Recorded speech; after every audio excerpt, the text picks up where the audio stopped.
حسن نے جب زارا کے خطرناک تیور دیکھے تو نظریں بدل گیا۔ خبردار جو تم نے میرے ہاتھ کی پکی ہوئی روٹی کو ہاتھ بھی لگایا تو تمہارے لیے یہی بہتر ہے بھوکے مرو۔ زارا نے روٹیوں والا ہاٹ پاٹ اٹھایا اور شیلف پہ رکھ دیا۔ تمہارے ہاتھ کی پکی ہوئی روٹی فیضی کو ہی نصیب ہو، میں اتنا بدذوق ہرگز نہیں ہوں، نہ کھانے کے معاملے میں نہ ہم سفر کے معاملے میں، جتنا کہ فیضی ہے، حسن نے تپ کے کہا اور فریج کے اندر سے بریڈ اور انڈے نکالنے لگا، کیونکہ روٹیاں تو کھانے کے قابل تھیں ہی نہیں۔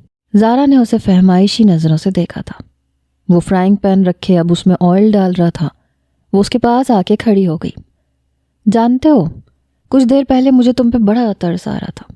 مجھے لگ رہا تھا شاید ابو نے تم سے زیادتی کر دی، لیکن نہیں، تم ہو ہی اس قابل کہ تمہیں تھپڑوں سے نوازا جائے۔ حسن جو اسٹو جلانے کے لیے ماچس جلانے کی کوشش کر رہا تھا، اسے دیکھ کے ایک دم ہی اشتعال میں آ گیا۔ زارا کی عادت تھی ہر وقت اسے جلی کٹی سنانے کی، کیونکہ شروع سے ہی وہ دادی اور اپنی ماں کو حسن سے نفرت کرتے ہی دیکھتی آ رہی تھی۔ سوائے چھوٹی چچی اور پھپھو کے ہر شخص ہی حسن کو نکما کام چور سمجھتا تھا۔ حسن نے بڑے غصے سے اس کی طرف دیکھا تھا، پھر ضبط کر کے بولا، دفع ہو جاؤ یہاں سے ورنہ ضائع ہو جاؤ گی میرے ہاتھوں۔ حسن نے اپنا غصہ دباتے ہوئے زارا سے کہا تھا، میرے باپ کا گھر ہے، میں کیوں یہاں سے جانے لگی؟ ہاں تم ضرور یہاں بن بلائے مہمان بنے بیٹھے ہو، میرے ہی باپ اور چچا کے ٹکڑوں پہ پل رہے ہو۔ ذرا بھی غیرت ہو نہ تم میں چشم الدین، تو کب کے اپنے بلبوتے پہ کچھ بن کے دکھاتے، لیکن نہیں، تم ایسا کیوں کرو گے؟ مفت کی روٹیاں توڑنے کی عادت جو پڑ چکی ہے تمہیں۔ زارا نے اپنی جلن نکالی تھی اور پیر پٹختی ہوئی وہاں سے چلی گئی۔ حسن پہلے ہی دل جلائے بیٹھا تھا، اس لیے بنا کچھ کھائے ہی اپنے کمرے میں چلا گیا۔ صبح ناشتے پہ بھی وہ موجود نہیں تھا، نہ جانے صبح ہی صبح کہاں چلا گیا تھا۔ عبد الرحمن صاحب کا پارا پھر سے ہائی ہوا۔ اندر ہی اندر انہیں یہ ڈر تھا کہ کہیں ان کے تھپڑ کی وجہ سے کوئی انتہائی قدم نہ اٹھا لے، خود ہی کو کچھ نہ کر بیٹھے۔ فیضان اپنے ان سبھی دوستوں سے رابطہ کر چکا تھا جو حسن کو بھی جانتے تھے۔ پریشان تو وہ بھی بہت تھا، غزالہ کا رو رو کے برا حال تھا۔ یہ خبر ابھی نگار بیگم کے گھر نہیں پہنچائی گئی تھی، ورنہ وہ تو شاید اس بات پہ شاہ جہان محل ہی سر پہ اٹھا لیتی۔ اس بار تو شاہ جہان بیگم کی بھی ہوائیاں اڑی ہوئی تھیں۔ ناشتے کی ٹیبل پہ سبھی بیٹھے تھے، لیکن کوئی ناشتہ نہیں کر رہا تھا سوائے زارا اور بلال اور ہلال کے۔ نہ جانے کہاں چلا گیا اب یہ لڑکا، اس نے تو سب گھر والوں کو پریشان کرنے کا ٹھیکہ اٹھا رکھا ہے۔ شاہ جہان بیگم بھی پریشان بیٹھی تھی۔ حسن کا موبائل بھی وہیں کمرے میں موجود تھا، وہ اپنے ساتھ لے کر نہیں گیا تھا۔ بھائی جان میں تو کہتی ہوں پولیس میں رپورٹ لکھواتے ہیں، ہائے میرا بچہ کہیں خودکشی نہ کر لی ہو۔ عبد الرحمن صاحب پہلے ہی طرح طرح کے اندیشوں میں گھرے پڑے تھے۔ غزالہ بیگم کی دل دہلا دینے والی بات نے ان کی جان نکالی تھی۔ تم تو چپ کرو غزالہ، ایک تو پہلے ہی میں اس لڑکے کی وجہ سے پریشان ہوں، اس پہ تم میرا دل مت دہلاؤ۔ عبد الرحمن صاحب ماتھے پہ بل ڈال کے بولے تھے، تاؤ جی پھپھو ٹھیک کہہ رہی ہیں، 10 بج چکے ہیں اور حسن صبح سے غائب ہے، کسی کو معلوم نہیں ہے کہ کہاں ہے۔ آپ لوگ بھی جب اس بیچارے کے پیچھے پڑ جاتے ہیں تو ساری حدیں پار کر دیتے ہیں۔ پتہ بھی ہے آپ لوگوں کو کہ وہ سر پھرا سا لڑکا ہے، غصے میں کچھ بھی کر سکتا ہے۔ فیضان بھی حد درجے پریشان تھا۔ ہاں کر تو وہ کچھ بھی سکتا ہے، لیکن اپنی جان کبھی نہیں لے سکتا۔ زارا نے خالی کپ ٹیبل پہ رکھتے ہوئے کہا، مجھے تو لگتا ہے زارا آپ ہی نے ہی حسن بھائی سے کچھ کہا ہے، کیونکہ جب میں پانی پینے رات کو کچن میں جانے لگی تھی، حسن بھائی کے پاس زارا آپا ہی کھڑی نہ جانے انہیں کیا کہہ رہی تھی۔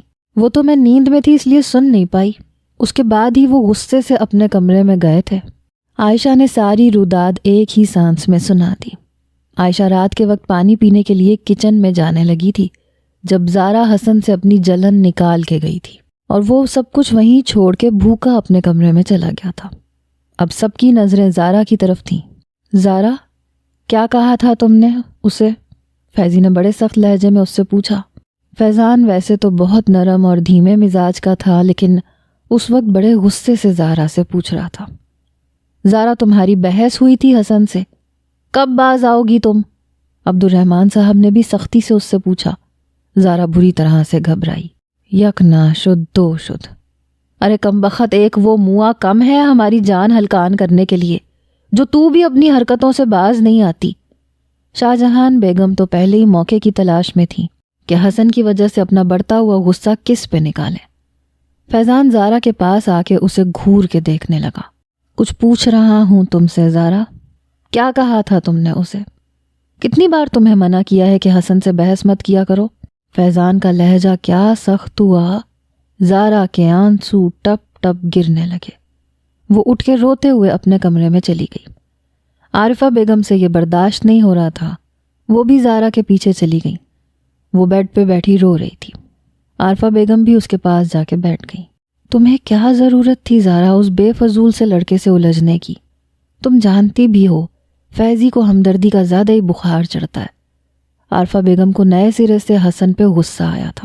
امی وہ میری بنائی ہوئی روٹی کی برائی کر رہا تھا، اور آپ جانتی ہیں کہ میں یہ سب کچھ برداشت نہیں کر سکتی۔ ایک تو ہمارے ٹکڑوں پہ پل رہا ہے، اس پہ مجھے ہی باتیں سنانے والا وہ ہوتا کون ہے؟ زارا تنفر سے بولی تھی۔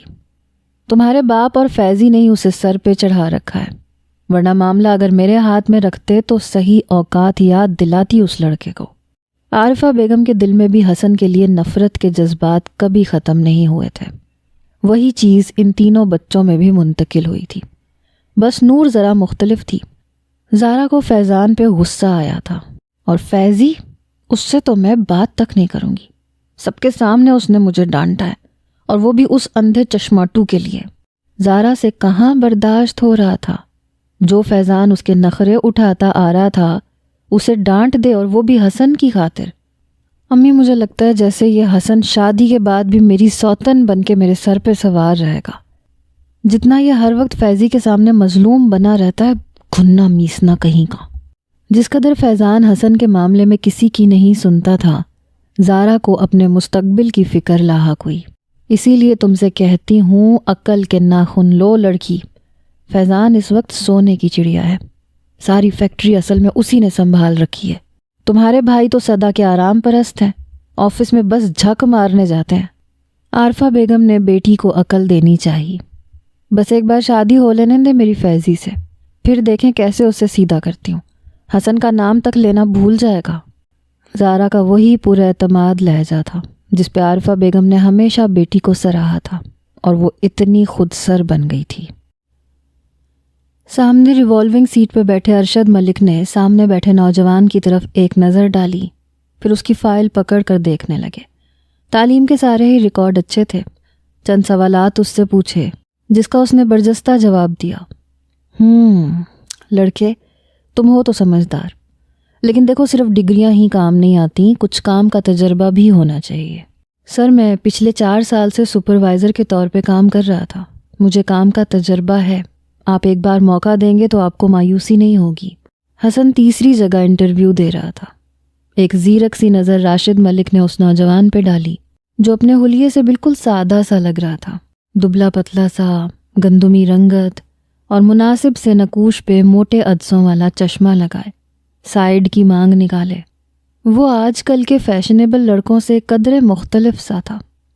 ٹھیک ہے، میں 15 دن دیکھ لیتا ہوں کہ تم کام کو کیسے سر انجام دیتے ہو۔ میری کمپنی بہت بڑی نہیں ہے، اس لیے ابھی میں تمہیں صرف 25,000 کی نوکری پہ ہی رکھ سکتا ہوں۔ راشد ملک نے اس نوجوان کی فائل اس کی طرف بڑھاتے ہوئے کہا۔ جی مجھے منظور ہے۔ حسن نے انکار نہیں کیا تھا۔ ٹھیک ہے، پھر کل سے جوائن کر لو، راشد ملک نے مسکرا کے کہا۔ حسن کی خوشی کی انتہا نہیں رہی۔ اسے امید نہیں تھی کہ پہلے ہی دن اسے نوکری مل جائے گی۔ وہ دوپہر کو گھر لوٹا تھا۔ اس وقت عبد الرحمن صاحب اور فیضی ہی گھر پہ تھے، باقی سب اپنی فیکٹری جا چکے تھے۔ فیضان اپنے ایک دوست جو کہ پولیس میں تھا اس سے بھی بات کر چکا تھا۔ مین گیٹ کی چابی حسن کے پاس ہوتی تھی۔ وہ جب اندر داخل ہوا تو سب سے پہلے چوکیدار نے ہی اسے دیکھ کے گھر کے اندر کی صورتحال بتا دی۔ وہ خاموشی سے لاؤنج میں داخل ہوا۔ سامنے عبد الرحمن صاحب اور فیضی اسے دیکھ کے اس کی جانب بڑھے۔ کہاں تھے تم حسن؟ فون بھی تمہارا گھر پہ تھا، جانتے ہو کتنے پریشان تھے ہم لوگ؟ فیضان نے بے ساختہ فکر مندی سے پوچھا۔ عبد الرحمن صاحب ضرور اسے گھور رہے تھے۔ آ گئے لاٹ صاحب، فتح کے جھنڈے گاڑ کے۔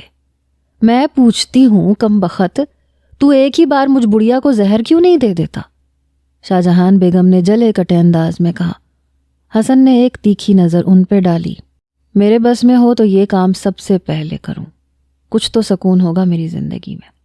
حسن نے زیر لب دل کی کرواہٹ نکالی۔ اے بدبخت، کیا منہ میں منمنا رہا ہے؟ اونچی آواز میں کیوں نہیں بولتا؟ شاہجہان بیگم نے کڑے تیوروں سے کہا۔ حسن نے بلند لہجے میں کہا، نوکری کے لیے انٹرویو دینے گیا تھا، اور میرے لیے آج کے بعد کسی کو بھی پریشان ہونے کی ضرورت نہیں ہے۔ حسن سنجیدگی سے بول رہا تھا۔ نوکری؟ بیک وقت فیضان، عبد الرحمن صاحب اور شاہجہان بیگم کے منہ سے نکلا۔ جی نوکری مل گئی ہے مجھے، کل سے اپنی جاب پہ جاؤں گا۔ حسن یہ اطلاع دے کے اپنے کمرے میں جانے لگا۔ یہیں رکو تم حسن، عبد الرحمن صاحب دھاڑے۔ حسن کی ان کی طرف پشت تھی کیونکہ وہ اپنے کمرے تک پہنچ چکا تھا۔ وہ ان کی پکار پہ رک تو گیا تھا، لیکن اس نے پلٹ کر نہیں دیکھا تھا۔ جب اپنی فیکٹری کام کرنے کے لیے موجود ہے تو نوکری کا کیا جواز ہے حسن؟ عبد الرحمن پہلے ہی اس کی وجہ سے پچھلے 3 گھنٹے سے پریشان تھے کہ اس کا کوئی عطا پتہ نہیں تھا، اور اب وہ ایک نئی کہانی سنا رہا تھا۔ حسن نے پلٹ کے ان کی طرف دیکھا۔ اس لیے کہ مجھے اب آپ کے ٹکڑوں پہ نہیں پلنا ماموں۔ میں محنت کروں گا، مزدوری کروں گا، کچھ بھی کروں گا، لیکن اب آپ کے سامنے اپنی ضروریات کے لیے ہاتھ نہیں پھیلاؤں گا۔ حسن کی بات پہ فیضان اس کے پاس آیا۔ سمجھ گیا تھا کہ یہ زہر کس نے حسن کے سامنے اگلا تھا۔ کس نے کہا ہے کہ تم ہم سب کے ٹکڑوں پہ پل رہے ہو؟ زارا نے کہا ہے تم سے حسن۔ فیضان اچھی طرح جانتا تھا کہ اس قسم کی باتیں وہی کر سکتی ہے۔ جس نے بھی کہا ہے بات تو سچ ہی ہے۔ حسن نے زارا کا نام نہیں لیا تھا۔ زارا سے میں خود بات کر لوں گا، لیکن تم یہ نوکری ووکری چھوڑو اور اپنی فیکٹری پہ توجہ دو، اور اگر تمہیں کسی سے بھی کوئی مسئلہ ہے تو مجھ سے بات کیا کرو۔ ابھی اتنے بڑے نہیں ہوئے ہو تم کہ اپنے فیصلے خود کر سکو۔ عبد الرحمن صاحب کو اپنا لہجہ دھیما کرنا پڑا۔ نہیں ماموں، مجھے نوکری کرنی ہے، ویسے بھی سارے کام تو بلال اور حلال ہی کرتے ہیں۔ حسن کے لہجے میں طنز تھا۔ ہاں ہاں کرو میاں نوکری، تمہیں بھی پتہ چلے کہ کام کیسے کیا جاتا ہے۔ یہ ماموں ہی ہے جو تمہارے نخرے برداشت کر رہے ہیں، شاہجہان بیگم نے اتراتے ہوئے ابرو چڑھا کے کہا تھا۔ عبد الرحمن صاحب اسے خشمگین نظروں سے دیکھتے ہوئے اپنے کمرے میں چلے گئے۔ فیضان البتہ اس کے ساتھ اس کے کمرے میں گیا تھا۔ یہ کیا حماقت ہے حسن، مجھے تم سے اس بے وقوفی کی امید ہرگز نہیں تھی۔ فیضان نے اسے تعصب سے دیکھا۔ تنگ آ چکا ہوں یار، میں انسان ہوں، میں فیضی پتھر کا کوئی مجسمہ نہیں ہوں جو ہر وقت سب کی کڑوی اور طنز بھری باتیں سنتا رہوں، کبھی نانی کی، کبھی بڑی ممانی کی، کبھی کزنوں کی۔ اچھا ہے اپنے بلبوتے پہ کچھ کروں، یہاں تو میں اپنی بوٹیاں بھی نوچ نوچ کے ان لوگوں کو دے دوں تب بھی میں برا ہی رہوں گا، اس لیے کیونکہ میں فرقان کا بیٹا ہوں۔ اس کی آنکھیں نہ جانے کس جذبے کے تحت سرخ تھیں۔ فیضان کچھ نہیں بولا، جانتا تھا کہ ابھی وہ کچھ سنے گا ہی نہیں۔ رملا اپنے گھر پہنچی تو اس کے والد پہلے سے ہی اس کے فلیٹ میں موجود تھے۔ ایک چابی ان کے پاس رملا کے فلیٹ کی موجود ہوتی تھی۔ سامنے اپنے والد کو ٹیبل پہ لنچ لگاتے دیکھ کے اس کے چہرے پہ مسکراہٹ پھیل گئی۔ جانتی تھی مہینے 2 مہینے بعد والد کے دل میں جب اس کی تڑپ جاگتی ہے تو وہ ایسے ہی کرتے ہیں۔ 2 دن اس کے ساتھ رہتے ہیں، اس کے لیے اس کی پسند کے کھانے بناتے ہیں، اس کے ساتھ وقت گزارتے ہیں۔ اپنا اوور کوٹ اتار کے اس نے صوفے پہ رکھا۔ اتنی دیر میں یوسف صاحب اس کے پاس پہنچ کے بڑی بےتابی سے اس سے ملے، اسے اپنے سینے سے لگایا، پھر اس کے سر پہ بوسہ دیا۔ How are you my child? Farhat محبت سے بیٹی سے پوچھا۔ فائن ڈیڈ، آپ کیسے ہیں؟ ایک دم فٹ فاٹ، یہ دیکھو تمہارے سامنے ہوں۔ وہ عام سے ٹراؤزر شرٹ میں ملبوس ایپرن باندھے ہوئے تھے۔ میں نے سوچا تم ہاسپٹل کے پھیکے اور ابلے کھانے کھا کھا کے تنگ آ چکی ہوگی، اس لیے آج میں تمہیں پاکستانی بریانی کھلاتا ہوں اپنے ہاتھوں سے بنا کے۔ رملا سے یہ کہہ کے وہ ٹیبل کی طرف اشارہ کرنے لگے، جہاں بریانی کی خوشبو سے رملا کی بھوک اور بھی چمک گئی۔ میں فریش ہو کے آتی ہوں ڈیڈ، وہ یہ کہہ کے اپنے کمرے میں چلی گئی۔ یوسف صاحب نے سلاد اور رائتا فریج میں سے نکالا، ٹیبل پہ رکھنے لگے۔ جب رملا نہا کے باہر آئی تو وہ ٹیبل پہ بیٹھ چکے تھے۔ رملا ان کے برابر والی کرسی پہ بیٹھ گئی۔ پہلا چمچ یوسف صاحب نے ہی رملا کے منہ میں ڈالا تھا۔ ڈیڈ میں خود کھا لوں گی، اب بڑی ہو چکی ہوں میں۔ رملا اپنے باپ کو کبھی بھی سمجھ نہیں پائی تھی۔ کبھی تو وہ اسے مہینوں مہینوں فون تک نہیں کرتے تھے، نہ کبھی اپنی خیریت بتاتے تھے، اور نہ ہی کبھی اس کی خیریت دریافت کرتے تھے، اور کبھی یوں اس کا اتنا خیال رکھتے، ایسی اپنائیت دکھاتے جیسے رملا ہی ان کے لیے سب کچھ ہو۔ وہ تو تم روز کھاتی ہو، لیکن آج میرے ہاتھ سے کھاؤ۔ رملا نے بھی پھر انکار نہیں کیا، کیونکہ ماں باپ کے ہوتے ہوئے بھی ان کی محبت اور توجہ اسے کبھی کبھی ہی نصیب ہوتی تھی۔ نہ چاہتے ہوئے بھی وہ اپنے آنسو روک نہیں پاتی تھی۔ ماں باپ کی محبت اور توجہ کی انسان کو ہر وقت ضرورت ہوتی ہے، لیکن رملا کو یہ کبھی کبھی ہی ملتی تھی۔ اس کی آنکھوں میں آنسو دیکھ کے یوسف صاحب کے دل کو دھچکا سا لگا۔ Ramla, my child, why are you crying? Yusuf کو بیٹی کے آنسوؤں نے بے چین کیا۔ It's so spicy dad. Ramla نے بریانی کی طرف اشارہ کر کے اپنے آنسوؤں کے چھلک جانے کی اصل وجہ کو چھپایا۔ کچھ دیر یوسف صاحب اسے غور سے دیکھتے رہے۔ اس کی آنکھیں بار بار نم ہو رہی تھیں۔ جانتے تھے کہ بیٹی کو وہ حق نہیں دے پاتے جس کی وہ حقدار ہے۔ بہت کم عمری میں ہی وہ اسے تنہائی کی سزا دے چکے تھے۔ رملا اب کچھ خود پہ ضبط باندھ چکی تھی۔ کھانا خود کھانے لگی، لیکن یوسف صاحب نے کچھ نہیں کھایا۔ کچھ دیر وہ اسے یوں ہی دیکھتے رہے۔ اس کی آنکھیں نم تھیں، شاید اپنے بے اختیار بہنے والے آنسوؤں کو اب وہ اپنے اندر اتار رہی تھی۔ کتنی چھوٹی سی عمر میں کتنا بڑا امتحان وہ اپنی بیٹی سے لے چکے تھے۔ دیکھ رہے تھے کہ کتنا صبر ہے اس میں۔ وہ شکایت نہیں کرتی تھی، آج تک نہیں کی تھی، تب بھی نہیں کی تھی جب انہوں نے اپنی انڈین بیوی سے علیحدگی کا فیصلہ کیا تھا۔ اس دن وہ رملا کو اپنے ساتھ واک پہ لے کے گئے تھے۔ وہ اس وقت میٹرک میں تھی۔ اپنے ماں باپ کے روز روز کے جھگڑوں سے وہ پریشان سی رہنے لگی تھی، خاموش سی ہو کے رہ گئی تھی، ڈپریشن کا شکار ہو چکی تھی۔ لیکن نہ تو کبھی اپنے والد سے لڑائی کی وجہ پوچھتی تھی اور نہ کبھی ماں سے۔ اس دن وہ اسے اپنے ساتھ واک پہ لے گئے، اسے پارک میں لے جا کے ایک بینچ پہ بیٹھ گئے۔ کچھ دیر رملا سے اس کی پڑھائی کے بارے میں پوچھتے رہے، پھر اپنا اصل مدعا بیان کیا۔ رملا، مجھے نہیں لگتا کہ اب میں انیتا کے ساتھ مزید چل سکتا ہوں۔ تم جانتی ہو وہ صرف اپنی ہی بات کو مقدم رکھنے کی عادی ہے۔ یوسف صاحب نے متانت سے اسے سمجھانا چاہا۔ انہیں لگتا تھا کہ رملا اس بات کو سن کے ان سے جھگڑے گی، لیکن وہ چپ تھی۔ پھر وہ کہنے لگے، مجھے انیتا کا کھلے عام اپنے دوستوں سے بے باکانہ انداز سے ملنا جلنا پسند نہیں ہے، اور میرے روکنے اور منع کرنے پہ وہ مجھ سے زبان درازی کرتی ہے۔ میں اب اس سے مزید ریلیشن شپ نہیں نبھا سکتا۔ یوسف کی بات پہ رملا بس ایک نظر انہیں دیکھ کے رہ گئی، پھر پوچھا، what's the reason for all this dad? Ramla نے پہلی بار سوال کیا تھا۔ It is obvious. Our religions are different and our values are different. یوسف صاحب کے جواب پہ رملا نے تلخ لہجے سے کہا، Didn't you think of this when you got married, Dad? Ramla کی بات پہ وہ خاموش ہو گئے۔ یہ بات انہوں نے واقعی نہیں سوچی تھی۔ رملا نے مزید کچھ نہیں کہا تھا، اٹھ کے کھڑی ہو کے تیز قدموں سے پارک کے بیرونی گیٹ کی جانب بڑھنے لگی۔ اس کے بعد سے رملا نے چپ سادھ لی۔ ڈیورس کے بعد اسے ہاسٹل میں داخل کروا دیا گیا، تب بھی اس نے کچھ نہیں کہا، بس اپنی ماں کے گلے لگ کے بہت روئی تھی۔ یوسف صاحب ہر ماہ اسے ہاسٹل ملنے جاتے تھے، لیکن رملا بالکل بے تاثر سی ہوتی تھی۔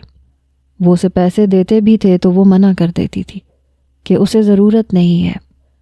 یوسف صاحب نے دوبارہ شادی نہیں کی تھی، لیکن شراب پینے لگے تھے، زیادہ تر وقت بار میں گزار دیتے یا پھر دوستوں کی محفلوں میں۔ مرد جب بھی عورت کی محبت میں بے وفائی پاتا ہے تو زیادہ تر شراب کا ہی سہارا لیتا ہے۔ آج بھی رملا ویسی ہی تھی، بے تاثر سی، آنکھوں میں نمی لیے، بنا کوئی شکایت کیے وہ پل اچھے گزارنے کی کوشش کر رہی تھی جو اسے ماں باپ کے سنگ گزارنے کو ملتے تھے۔ یوسف صاحب کو اپنی طرف اس طرح سے دیکھتے ہوئے دیکھ کر ابرو اچکانے لگی، جیسے پوچھ رہی ہو کہ وہ ایسے کیوں دیکھ رہے ہیں۔ یوسف صاحب نے گہری ٹھنڈی سانس لی، نفی میں سر ہلانے لگے، پھر اپنی پلیٹ کی طرف متوجہ ہو گئے۔ رات تک زارا وقفے وقفے سے روتی رہی۔ فیضان نے آج تک اس سے اس لہجے میں بات نہیں کی تھی اور اسے سب کے سامنے ڈانٹ دیا تھا۔ رات کو بھی وہ بیٹھی ٹسوے بہا رہی تھی۔ رمشا اور رشنا دونوں اسے تسلی دے رہی تھیں کہ اتنی بھی بڑی بات نہیں ہوئی کہ وہ مسلسل روئے جا رہی ہے۔ تمہیں اگر تمہارا محبوب یوں سب کے سامنے ڈانٹ دے اور وہ بھی تمہارے جانی دشمن کی وجہ سے تو کیسا محسوس ہوتا ہے؟ سامنے رکھے ٹیشو باکس میں سے اس نے ایک اور ٹیشو نکالا اور اپنی آنکھیں اور ناک پونچھنے لگی جو رو رو کے سرخ ہو چکا تھا۔ نور اس کے لیے دودھ کا گلاس لے کے آئی تھی کیونکہ اس نے ناشتے کے بعد سے کچھ نہیں کھایا تھا۔ اپیا پلیز یہ دودھ پی لیں، آپ نے کھانا بھی نہیں کھایا، نور نے لجاجت سے کہا تھا۔ مجھے کچھ نہیں کھانا، سمجھی؟ زارا نے سختی سے کہا۔ فیضان کسی کام سے ان کے کمرے میں آیا تھا۔ زارا کو روتا دیکھ کے پریشان ہو گیا۔ یہ تم کیوں رو رہی ہو زارا؟ فیضان کے سوال پہ زارا نے اسے کینہ توز نظروں سے دیکھا، یعنی اسے احساس تک نہیں تھا کہ اس نے زارا سے بات کیسے کی ہے۔ مجھے تم سے بات نہیں کرنی، جاؤ یہاں سے، وہ جلے ہوئے لہجے سے بولی۔ فیضان کو اب اس کے رونے کی وجہ سمجھ میں آئی۔ اس نے گہری سانس لی، جانتا تھا کہ محترمہ ذرا سا بھی غصہ برداشت نہیں کر سکتی، اس لیے اسے منانا بھی تو تھا۔ وہ اس کے پاس آیا، اس کا ہاتھ پکڑا، اسے اپنے کمرے میں لے جانے لگا۔ بہنوں کے سامنے تو منگیتر کی منتیں کر کے جورو کا غلام کہلوانا اسے بھی پسند نہیں تھا۔ چلو تمہارا دماغ میں درست کرتا ہوں۔ بہنوں کے سامنے جھوٹا بھرم ڈالے وہ اسے اپنے کمرے میں لے جانے لگا۔ ہاتھ چھوڑو میرا فیضی، مجھے تم سے بات ہی نہیں کرنی، زارا نہ روٹھے لہجے میں کہہ رہی تھی۔ اس نوجوان کو اس فلاحی ادارے میں آئے ہوئے ایک دن ہی ہوا تھا کہ اس کی اپنے برابر والے شخص سے بحث ہو گئی۔ اس وقت وہ بچکانہ پن کے دورے میں تھا، اس لیے برابر والے کے ساتھ بحث کر رہا تھا۔ اس کے برابر میں بیڈ پہ بیٹھا شخص ایک چاکلیٹ کھا رہا تھا۔ اس کی عمر 40 کے لگ بھگ تھی۔ یہ دیکھ کے اس نوجوان کے اندر چھپا بچہ بھی چاکلیٹ دیکھ کے دل للچا رہا تھا۔ اس شخص نے نوجوان کی طرف دیکھا جو خود بھی 30 کے لگ بھگ تھا۔ اپنے لیے انکل سن کے اس شخص کے ماتھے پہ تیوری چڑھی۔ وہ ایک انڈین شخص تھا۔ یہ انکل کسے کہا تم نے؟ میں تمہیں انکل دکھتا ہوں؟ وہ سخت لہجے سے بولا۔ آپ کو اور کیا کہوں، آپ مجھ سے اتنے بڑے ہیں، میری امی کہتی ہیں بڑوں کو انکل کہا کرو۔ سنو انکل، مجھے بھی تھوڑی سی چاکلیٹ دو، وہ بڑی معصومیت سے کہہ رہا تھا۔ وہ شخص اسے غور سے دیکھنے لگا کہ کل سے تو یہ نوجوان بالکل تمیز سے رہ رہا تھا، ہلکا پھلکا ان کے بیچ میں تعارف بھی ہو چکا تھا، اس لیے وہ شخص اس کی اس قسم کی حرکت پہ کچھ تذبذب میں بھی آیا تھا، کیونکہ کل وہ بڑی سنجیدگی سے بات کر رہا تھا اور آج اس سے بالکل برعکس حلیے میں تھا۔ اسے لگا وہ نوجوان ڈرامہ کر رہا ہے۔ آئے ہے، پیچھے ہٹو، اتنے بڑے ہو کے کیا ڈرامے بازی کر رہے ہو؟ وہ پیچھے ہٹ گیا اور اپنی باقی کی چاکلیٹ کھانے لگا۔ اس نوجوان کو غصہ آنے لگا۔ وہ اٹھا اور اس شخص سے چاکلیٹ چھیننے لگا۔ اس شخص نے بھی اسے چاکلیٹ دینے کے بجائے اسے دھکا دیا۔ وہ جیسے ہی گرا، اس کا سر زمین پہ لگا۔ اس کے زخم ابھی بالکل ٹھیک نہیں ہوئے تھے، اس لیے اس کے سر میں درد سا اٹھنے لگا۔ وہ غصے سے اٹھا اور اندھا دھند اسے مارنے لگا۔ وہاں کے اسٹاف نے بمشکل اسے پیچھے کیا۔ وہ شخص بھی زخمی ہو چکا تھا اور وہ لڑکا پسینے سے شرابور تھا۔ پھر اپنا سر پکڑ کے دبانے لگا۔ اس کے سر میں اب تیز کرنٹ کی مانند درد کی لہریں اٹھنے لگی تھیں۔ وہ چلانے لگا۔ وہاں کا ہیڈ اس لڑکے کے رویے اور تکلیف سے پریشان سا ہو گیا۔ وہ اس کے کیس کی فائل تو پڑھ چکا تھا، لیکن اسے یہ معلوم نہیں تھا کہ وہ اپنے بچکانہ پن میں اس حد تک بھی چلا جائے گا۔ جب درد نے شدت اختیار کی تو اسے اسی ہاسپٹل میں لے جایا گیا۔ ڈاکٹر رملا نے ہی اسے انجیکشن لگائے۔ کچھ ہی دیر میں وہ بے ہوش ہو چکا تھا۔ جو کمپلین اس کی وہاں سے آئی تھی، وہ لوگ اسے اب اپنے پاس رکھنے کو تیار نہیں تھے۔ ڈاکٹر جیکسن کا کہنا تھا کہ اسے مینٹل ہاسپٹل میں داخل کروا دیا جائے۔ But doctor, this person is not crazy, doctor Ramla نے ڈاکٹر جیکسن کو سمجھانا چاہا۔ Doctor Ramla, this is not even normal. We are no longer responsible for this person. We do not know whether his memory will ever return. Doctor Jackson برہم ہوئے تھے۔ وہ اس نوجوان کو رکھنا ہی نہیں چاہتے تھے۔ Okay doctor Jackson, I'll take him home. I hope he gets recovered very soon. Ramla نے بنا سوچے ایک دم ہی فیصلہ کر لیا۔ ڈاکٹر جیکسن کو بھلا اس بات سے کیا فرق پڑتا تھا؟ وہ تو بس اسے اپنے ہاسپٹل میں رکھنا نہیں چاہتے تھے۔ جب اس نوجوان کو ہوش آیا تو وہ خود کو ہاسپٹل میں دیکھ کے حیران تھا، کیونکہ پچھلی ہر بات وہ بھول چکا تھا۔ سامنے نرس کو دیکھ کے پوچھنے لگا کہ وہ یہاں کیسے پہنچا۔ نرس نے جب اسے اس کی جانے والی حرکت سے آگاہ کیا تو اس بات پہ وہ اپنی بیماری سے عاجز آیا۔ جی چاہتا تھا خود ہی کو ختم کر ڈالے۔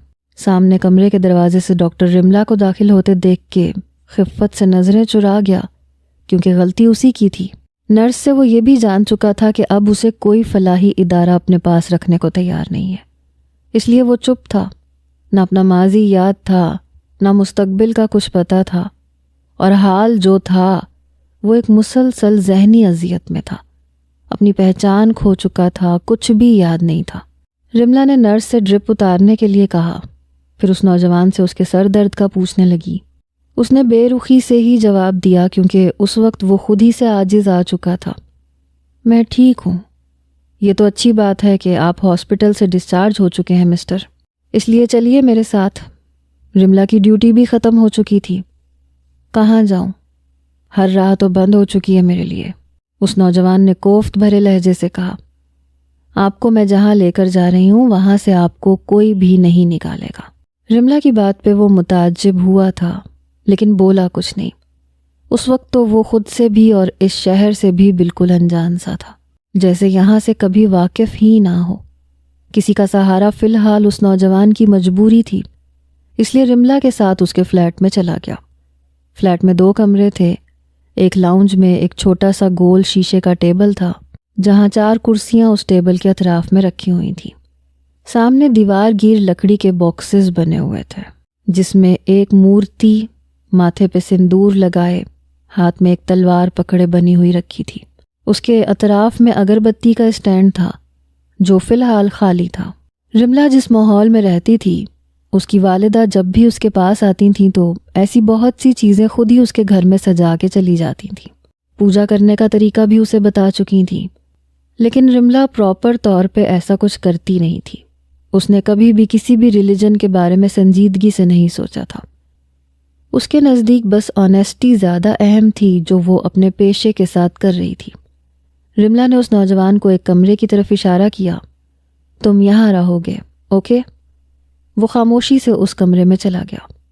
رملا نے کھانا گرم کیا، تب تک وہ بھی ہاتھ منہ دھو کے واپس آ گیا تھا۔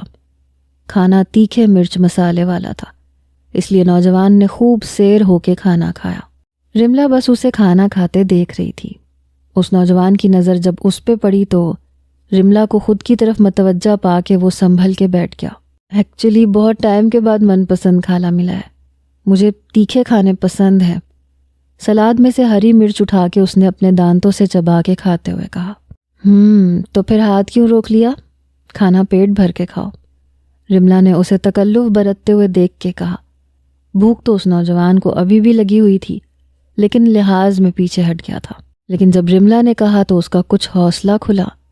اس نوجوان نے دوبارہ سے چکن کا سالن پلیٹ میں ڈالا اور کھانا کھانے لگا۔ سنو، میں تمہارا نام تو نہیں جانتی، کیا کہہ کے پکارا کروں تمہیں؟ اب جب ہم نے ایک ہی گھر میں رہنا ہے تو کوئی نام تو ہونا چاہیے تمہارا، رملا نے اس نوجوان سے پوچھا۔ اس نے ایک گہری سانس بھری۔ یہ سوال تو میں بھی خود سے پوچھتا ہوں کہ کون ہوں میں، میرا نام کیا ہے، لیکن کچھ بھی جواب نہیں ملتا۔ بڑی عجیب سی کیفیت ہوتی ہے انسان کی اس وقت جب اسے اپنا ماضی بالکل بھی یاد نہیں رہتا۔ وہ کون ہے، کیا ہے، انسان کی اصل پہچان اس کے لیے بہت معنی رکھتی ہے۔ لیکن خیر، آپ جو چاہیں میرا نام رکھ دیں، آپ کو اجازت ہے۔ اس نوجوان نے یہ اسی پہ چھوڑ دیا تھا۔ رملا کچھ دیر سوچتی رہی۔ دوست، یہ نام ٹھیک رہے گا، ہم ایک فرینڈ بن کے رہیں گے، باقی کوئی اور نام مجھے سمجھ میں نہیں آ رہا۔ رملا کے لیے یہ مرحلہ بھی مشکل سا تھا۔ وہ یہ بھی نہیں جانتی تھی کہ اس کا تعلق کس مذہب سے ہے، مسلم ہے یا کوئی اور۔ سب کے ناموں کا تعلق ان کے مذہب سے جڑا ہوتا ہے۔ وہ نوجوان بھی مسکرانے لگا۔ اچھا نام ہے، اخلاص اور سچائی سے بھرا ہوا۔ دوست، اس نوجوان نے مسکرا کے کہا تھا۔ فیضان نے زارا کو اپنے کمرے میں لے جا کے زارا کا ہاتھ چھوڑا، پھر اسے ساتھ لگائے اپنے بیڈ تک لے کے آیا۔ اسے بیڈ پہ بٹھا کے خود اس کے سامنے بیٹھ گیا۔ میری بات سمجھنے کی کوشش کرو زارا، مجھے تم سے کوئی بات نہیں کرنی، تم بس اس چشماٹو سے ہی بات کیا کرو۔ اسے کچھ ہو جائے تو تم یوں ریئیکٹ کرتے ہو جیسے وہ تمہارا سگا بھائی ہے، میں کچھ بھی نہیں ہوں۔ زارا کے شکوے آنسوؤں کے ساتھ جاری تھے۔ فیضان کچھ بیزار سا ہوا۔ اوہ کم آن زارا، تم اچھی طرح جانتی ہو تم میرے لیے کیا ہو، جان ہو میری. جبھی تو 5 سال پہلے ہی تمہیں اپنے نام کی انگوٹھی پہنا دی تھی تاکہ تم پہ صرف میری ہی نظر رہے. فیضان کے اظہار پہ وہ اپنا ایک ابرو چڑھا کے اترائی. فیضان نے اس کے بہتے آنسوؤں کو اپنے ہاتھ سے صاف کیا. رویا مت کرو یار، بہت دکھ ہوتا ہے مجھے کہ تم میری وجہ سے روئی ہو. تمہیں کیا فرق پڑتا ہے؟ تمہیں بس حسن کی فکر ہے. میں پوچھتی ہوں تم کیوں اس کی اتنی طرفداری کرتے ہو جب تم اچھی طرح جانتے ہو کہ مجھے وہ زہر لگتا ہے. زارا آج تک یہ بات سمجھ نہیں پائی تھی کہ فیضان حسن کے معاملے میں کسی کی کیوں نہیں سنتا. اس لیے کیونکہ تم حسن کو ٹھیک سے جانتی نہیں ہو. جس دن جان جاؤ گی تمہارا سارا اختلاف ختم ہو جائے گا. میں جانتا ہوں کہ حسن کیا ہے. فیضان اسے بہت نرمی سے سمجھا رہا تھا. اس کے آنسو پہنچ رہا تھا جب بنا دستک کے حسن نے اس کے کمرے کا دروازہ کھولا. فیضان کے کمرے میں وہ یوں ہی بے تکلفانہ انداز سے داخل ہو جاتا تھا کیونکہ اس گھر میں ایک وہی اس کا ہمدرد تھا. لیکن سامنے بیڈ پہ فیضان کو زارا کے ساتھ بیٹھے دیکھ کے وہ دوبارہ سے دروازہ بند کرنے لگا تھا. ارے آؤ نا حسن، واپس کیوں جا رہے ہو، اندر آؤ. فیضان نے اسے وہیں سے پلٹتے دیکھ کے کہا. نہیں ابھی نہیں آؤں گا. مجھے معلوم ہوتا تم اکیلے کمرے میں نہیں ہو تو کبھی بھی نہیں آتا. تم سے بس یہ کہنا تھا کہ تمہارا کام ہو گیا ہے، میرے کمرے میں آ کے ڈرائنگ کے پیپر لے جانا. یہ کہہ کے حسن وہیں سے پلٹ گیا. فیضان فوراً سے کھڑا ہو گیا. یہ کس چیز کی بات کر رہا تھا؟ زارا نے فیضان سے پوچھا. کچھ نہیں، بس ایسے بزنس کی کچھ بات ہے. لیکن پلیز زارا، حسن سے الجھا مت کرو، بہت کام کا انسان ہے وہ. یہ کہہ کے فیضان اپنے کمرے سے باہر نکل گیا.